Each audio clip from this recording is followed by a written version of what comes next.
Hi, I'm Peter Cowan, the Bee Whisperer. It's Friday, the 3rd of March, and we've had yet more snow yesterday, well last night, and we're due another 5 or 6 inches tonight. But the wonderful thing about snow this time of year is just how quickly it starts to melt. And the driveway was plowed last night, and it's 9:30 in the morning, and we're almost we can see a good deal of the driveway, and it's melting really fast. It kind of feels like spring when you have such quick melt. Even though the temperature's probably only just above freezing, the sun, you can really start to feel the heat now. I mean, how blue the sky is. Here's Maine. Wind is starting to blow the snow off the trees. I'd say within the next hour, all this snow will have slid off the solar panels.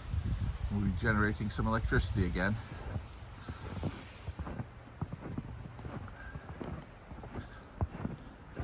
I love the feeling of coming out here when there's not too much wind. And even though you've got a winter coat on, you can feel the heat through your coat as that sun starts to really dig in. This year I haven't been able to get the snowplow guy to come back here, so we've got a lot more melting to do back here. Either that or I've got to dig out my snowblower and get that working again. I'm getting too old for snowblowing. So, the weather forecast is really nice. It's going to be in the high 30s, maybe low 40s for the foreseeable, for the next 5 to 10 days. The tonight's snowstorm, maybe about another 6 inches, give or take a couple, and then clear skies from there on. So one more day of snow of significance for the foreseeable next 10 days or so. And then hopefully we're into spring, as we're now into March. Hopefully this is the last day or two we're going to see this sort of scene. It's absolutely beautiful, breathtaking in fact. I used to miss this when I was in England. But I'm ready for spring now. I've packed on all this winter weight, and it's time to start burning it off. I seem to lose 20 or 30 pounds every summer. If only I could keep it off. Anyway, these are, at last sight, we're in very good shape. I'll be clearing out a couple of dead hives, recirculating those pieces of equipment. Look at that squirrel. I left a winter patty on the top of that hive. I can see it there. After that stuff dribbling down the side is, that squirrel has been busy eating it.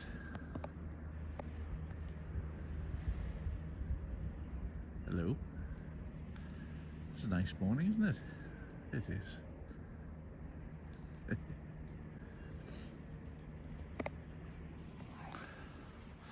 Anyway, also there's a bit of signs. Some of the bees have already been on the ground. There's one crawling on the snow there.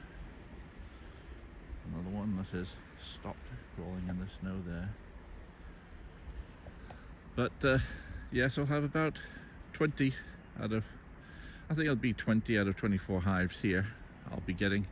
And then hopefully the other yards will do even better. There's a lot of things I've got to get going though. During the winter time, I tend to let well, right now, March, it's a time to start getting all the equipment ready. I'll be making some visits to the bee yards with pollen patties on those hives that are strong enough for it. With pollen patties, My advice, certainly at this time of year for the northern climate, is only ever give pollen patties to colonies that you know have enough food in them to be able to support early bounce in the population. So they've generally stored enough food to get through the winters with typical pollen stored, and for the typical time of year when pollen will be naturally available, which will probably start in significance in about 3 to 4 weeks here.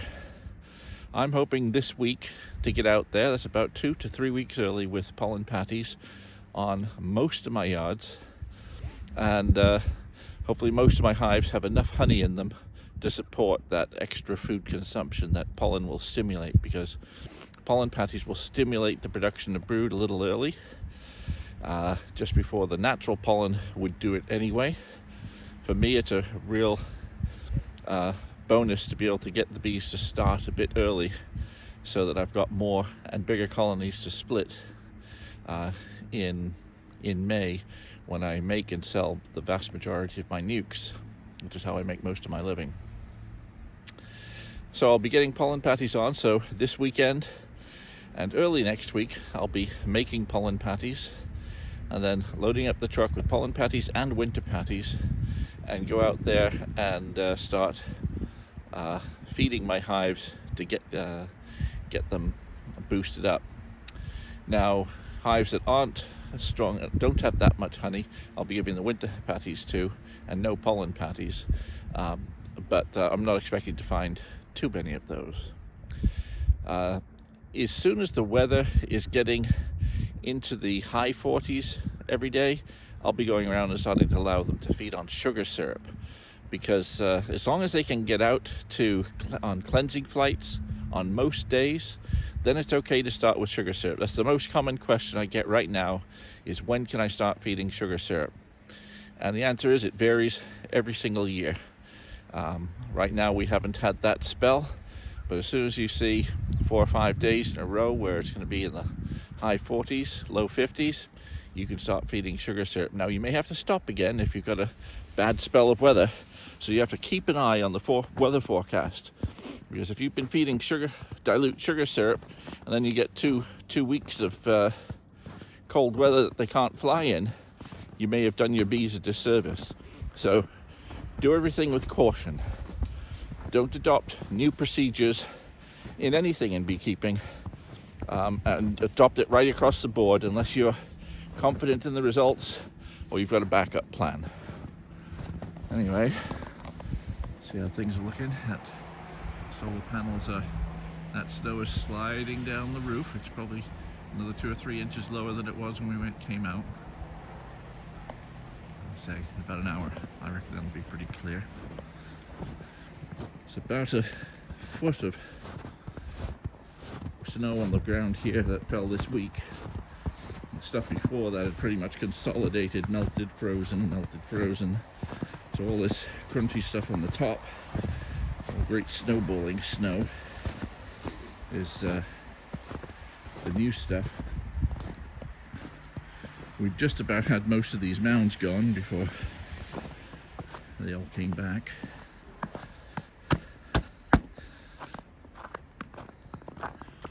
Got a lot of tidying up to do in the barn as well, so I might start calling in some helpers and get some more apprentices going, because I started them last year in April. I've got 200 pounds of pollen patties have arrived, pollen substitutes arrived here.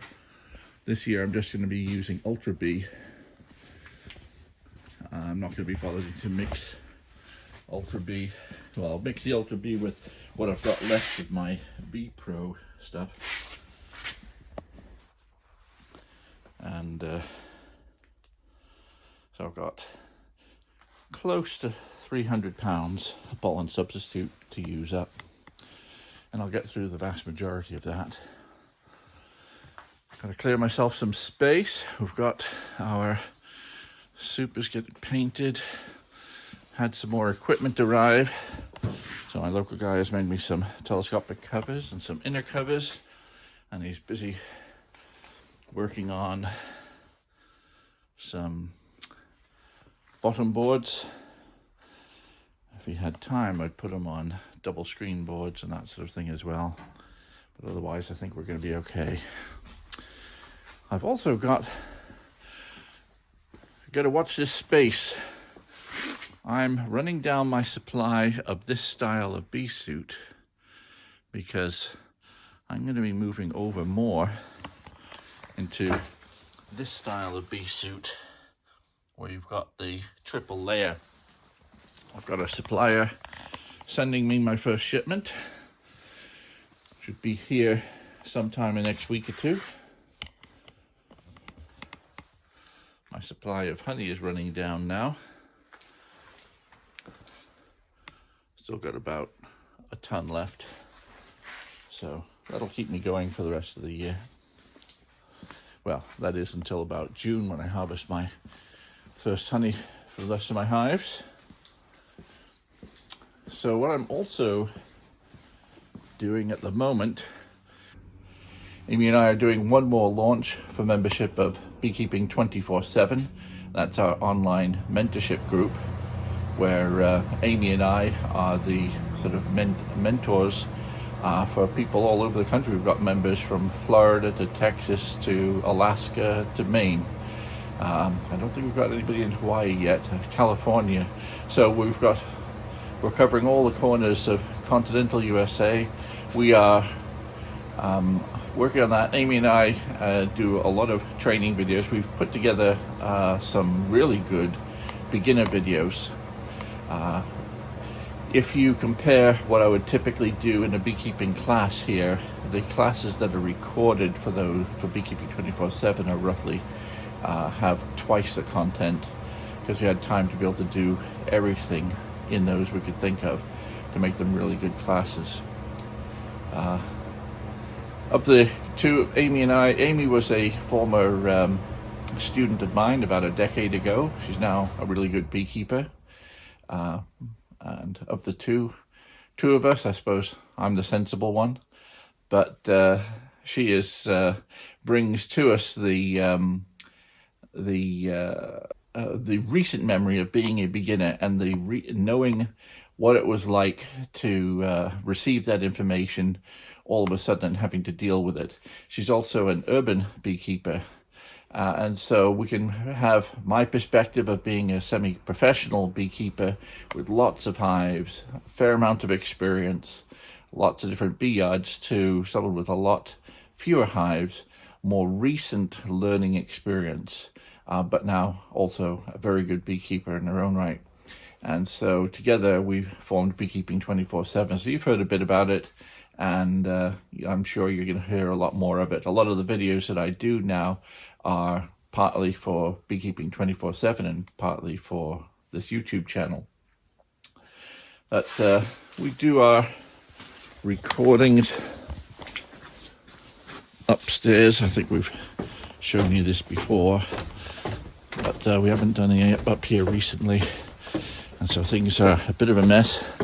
It's this sort of family, supposed to be a games barn, but I've got all sorts of beekeeping equipment laying down here, and we've got our lights all set up and our hives. And here we're actually I've got to tidy this up because we're going to be doing a Facebook Live session tomorrow evening. This is where the magic happens in terms of Beekeeping 24/7 classes. A lot of our question and answer sessions. So we do a lot of interaction with our group and sort of keep them up to date with different methods and that sort of thing and management practice that they're supposed to be doing about now. We'll try and keep it as relevant to all areas as possible, knowing that we're in Maine and we're going to be behind them on a few things in the spring, but ahead of them on a few things in the fall.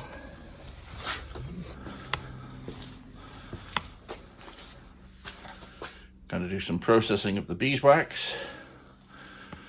and a lot of cleaning up, because the end of next month this becomes a classroom, so all of this stuff has to be cleaned up so we can seat about 20 people in here for our classes.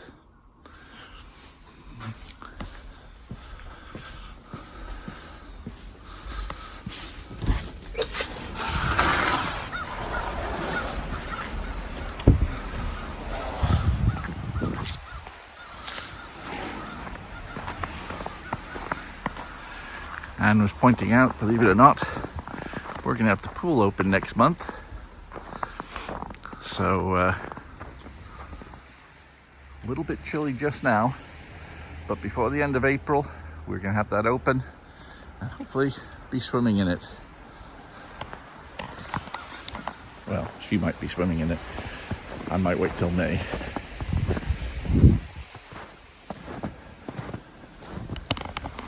Oh yeah, we're about 50% uncovered now.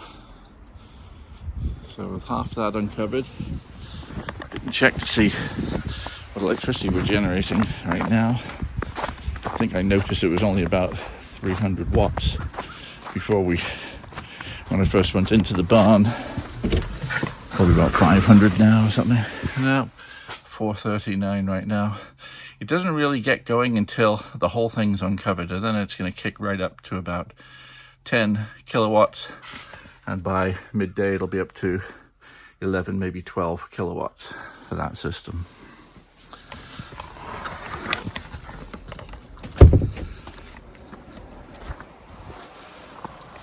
So right now I've got a few things to prepare in the office.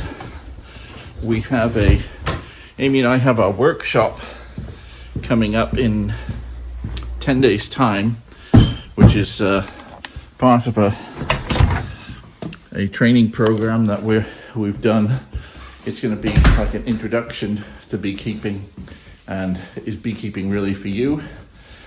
It's also, from our point of view, an introduction to what we do at Beekeeping 24/7, and hopefully a few of the folks that take our class in beekeeping in the workshop, hopefully a few of the folks that are in the workshop will take up a membership for Beekeeping 24/7.